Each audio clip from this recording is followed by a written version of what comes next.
standing in line. There were people, grandparents who are now the primary caretakers of grandchildren. People on fixed incomes who don't have enough, and it is so easy to think, well, they just didn't work hard enough. That they're just using the system. And I don't know what is true or false about that. But I know that standing in line to get food on a freezing day in February isn't really where somebody would choose to hang out. And so it was humbling to be there. And I'm reminded that that's why these services are so important. How many people do you think slip through the cracks as far as how many people do you think, like, really, maybe you guys don't necessarily throw into that category of food insecure, but maybe they're on the line, or maybe there's people that are too embarrassed to go out and stand in the freezing cold and be in a food line with a bunch of people. Do you think that there maybe is a whole different segment of people out there that you guys, know about, obviously, but that there is this a bigger issue than just the 60,000 people that you mentioned that are food insecure?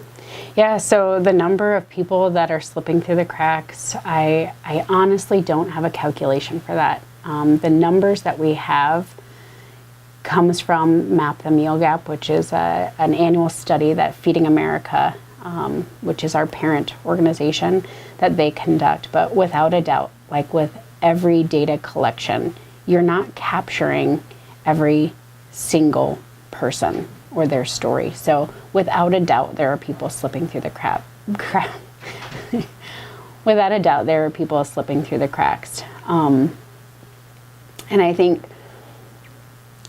I kind of wish we knew a number. I wish that we could talk about the hardship for those people without instantly reacting to a stereotype or an idea. But as long as we have this judgment about who deserves and who doesn't, we'll never really understand how many people are making these unnecessary sacrifices.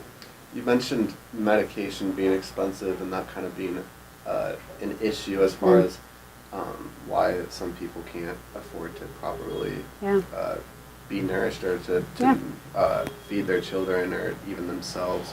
What are some other typical issues that you see come up that aren't necessarily just things where it's people that may just be sitting at home, maybe not employed or not really working towards that? What are some other external factors that you guys have seen in here?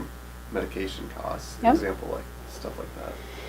There can be a number of barriers that prevent people from living a full life that they're able to provide for themselves and their families on their own. Medical expenses certainly factor into that. We also know transportation. Not everybody has the luxury of a car that's reliable, that they can put gas into without thinking twice that, oh, my tank is almost empty, I need to go to the gas station to fill up. I have a coworker who was at a gas station not too long ago, and she noticed somebody who was filling up their gas tank. And actually, Seth, I'm not going to tell that story because I won't remember the full detail. Between you and I just remember her saying they put $5 worth of gas in their car. And it wasn't a full tank, but it was $5. That's all they could put in their car. And, you think about the hurdles that people have. Can be transportation, it can be healthcare, it can be that they're working, maybe they're working cumulative 40 or 80 hours a week, but it's a mashup of part-time jobs, so they don't have benefits, and they're trying to cover those costs. Or we know, in fact, this is something that's being debated in the legislature. We know about people that are suffering from this cliff effect, So they are using SNAP or food stamps, those resources.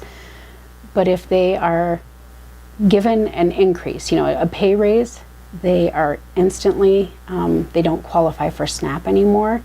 And yet that slight pay raise sets them back overall.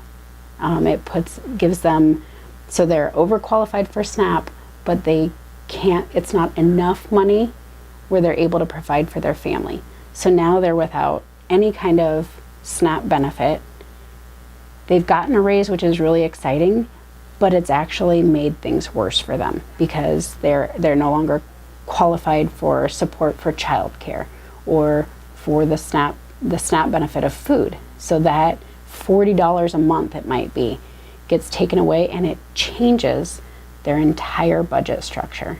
And so that's what we call the cliff effect, where they're just right over the edge. But we're not supporting these families in the way that we need to. If we really want to encourage them to get out of poverty, we need to find a way to bridge that gap.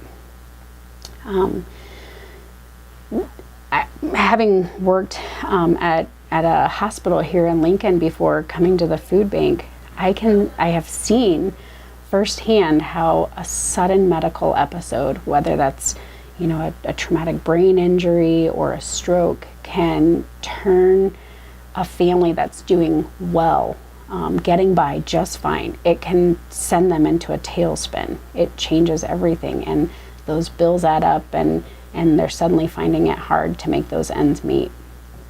So I know that it happens for people who are doing fine and getting by one day, and the next everything changes. And it's certainly affecting people who are in a cycle of generational poverty, where they've never known the possibilities outside of being in poverty because they can't quite find their way out.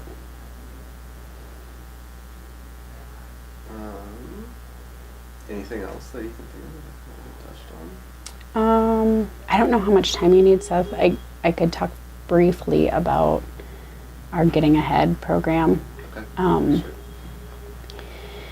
So we've talked a lot about people who are in poverty and the challenges that they're facing. One of the things that we want to do at the food bank is frankly work ourselves out of a job where there would not be a need for neighbors standing in a food line. And so one way that we're working to address shortening those food lines is through a program called Bridges Out of Poverty. And we're working with people who are in poverty through a class called Getting Ahead in a Just Getting By world.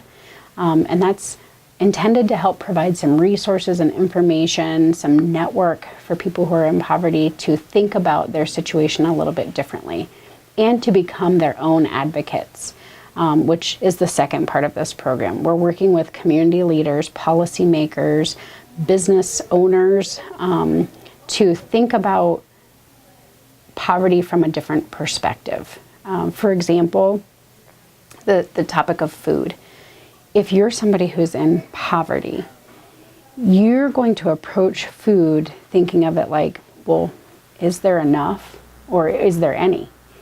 And more of a middle class mindset is, how does the food that I have, there's going to be food when I go and I open the refrigerator or the cupboard, there's going to be food there, but how does it taste? Is it what I'm hungry for? Can I pull out that snack? And for people who are in the wealthy class, food, the idea of food tends to focus around not if there's any, because that's not an issue, not how it tastes because they can afford to have whatever quality of food they choose, but sometimes the approach to food is how does it present? We think about fine dining experiences or shows like Top Chef, and you think about the drizzle of glaze on the coin of beef, right? And so when you're in wealthy class, you're accustomed to thinking about food as how does it present? For all three classes, we're talking about the same thing. It's about calories that will fuel your body to do the work that you need to do.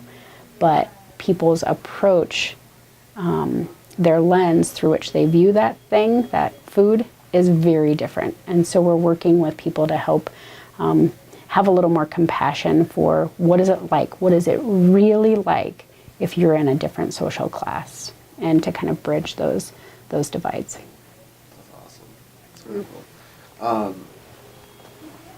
this isn't just not like an interview question necessarily, but do you have any like?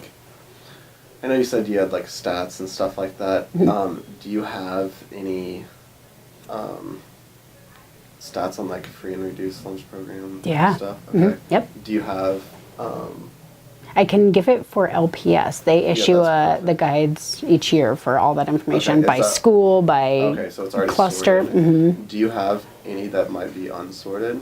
Like as far as like just raw like an Excel document or something like that?